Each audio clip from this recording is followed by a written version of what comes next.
Naam, karibu tena. Tuangazie ulingo wa siasa sasa, ambapo upande wa upinzani umezomea madai ya baadhi ya wabunge kuwa walipokea hongo ili kuunga mkono kuondolewa kwake aliyekuwa naibu rais Rigathi Gachagua. Upinzani unasema kwamba madai hayo yanaibua maswali mazito ya kikatiba na uhalali wa mchakato mzima. Kwingineko, kinara wa chama cha DCP Rigathi Gachagua ameupinga mpango wa rais wa ruwaza ya mwaka 2060, akisema Wakenya wanavutiwa zaidi na hatua zinazoonekana kutatua changamoto zao za sasa. Mengi zaidi, mtazamaji, ni haya hapa na mwanahabari wetu Timothy Kipnusu. Kiongozi wa chama cha Democracy for Citizen Rigathi Gachagua leo alikuwa huko Murungaru, Kinangop katika gatuzi la Nyandarua alipohudhuria misa ya Jumapili katika kanisa la Katoliki la St. Paul. Kiongozi huyo akitilia doa mpango wa Rais Ruto wa ruwaza ya mwaka 2060. Tumeona huyu rais ameenda pale kuleta Vision 2060. Sisi watu ya Kenya hatutaki vision, tunataka vitendo. Gachagua akihimiza serikali kuzingatia gharama ya maisha na utulivu wa haraka badala ya kufuata maono ya muda mrefu bila mpango dhabiti. Wameleta mchele kutoka nje, 500 metric tons ya mchele, ambaye watu ya Mwea na Ahero wameenda kotini wanaumia. Hawa wakulima ya mchele ya Mwea na Ahero, usiambie mambo ya vision ya 2060.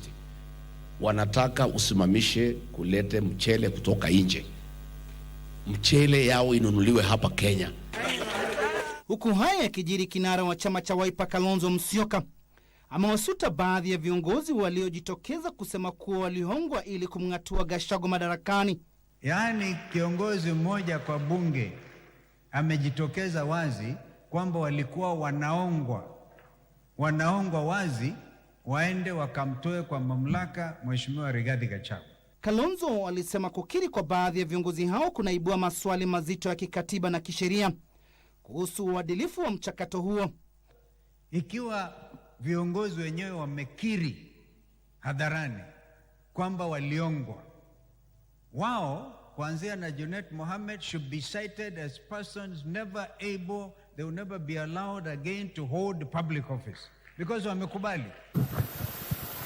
Na baadhi ya wajumbe wa chama cha Wiper akiwemo mbunge wa Undanyi Danson Mwashako tayari wamekutana na aliyekuwa mwenyekiti wa bodi ya barabara nchini Aisha Jumwa. Na mazungumzo ya leo tumekuja kama Wiper na tumefurahia vile umetupokea, na tuna imani Mheshimiwa Aisha kwamba utafanya maamuzi utakapomaliza kuongea na wanakilifi.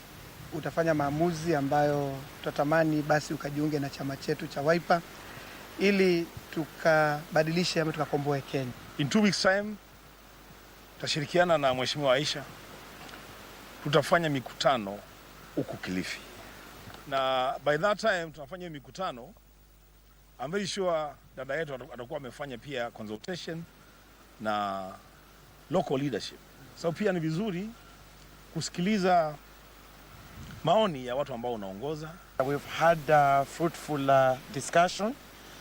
Na I'm so hopeful that going forward mimi nitakuja kusimama niwaambie watu wa Kilifi, kwa sababu hivi sasa siwezi kuwa na jibu mwafaka.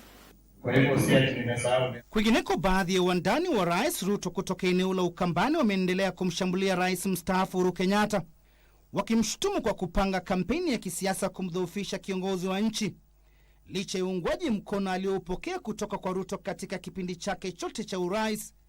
Leo nimeona katika magazeti rais mstaafu Uhuru Kenyatta ati inasemekana kwamba amepangia rais aliyopo William Ruto, ati yeye ndio anachukua hawa na hawa kuwaeka pamoja ndio wamuondoe rais William Ruto katika mamlaka.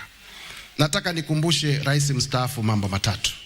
Jambo la kwanza, ukistaafu, kama wewe ni bishop na umestaafu, kama wewe ni mwalimu na umestaafu, heshima ni kustaafu na ukae nyumbani na uache yule ambaye amepewa kazi aendeleze kazi yake. Timothy Kipnusu, Darubini Wikendi.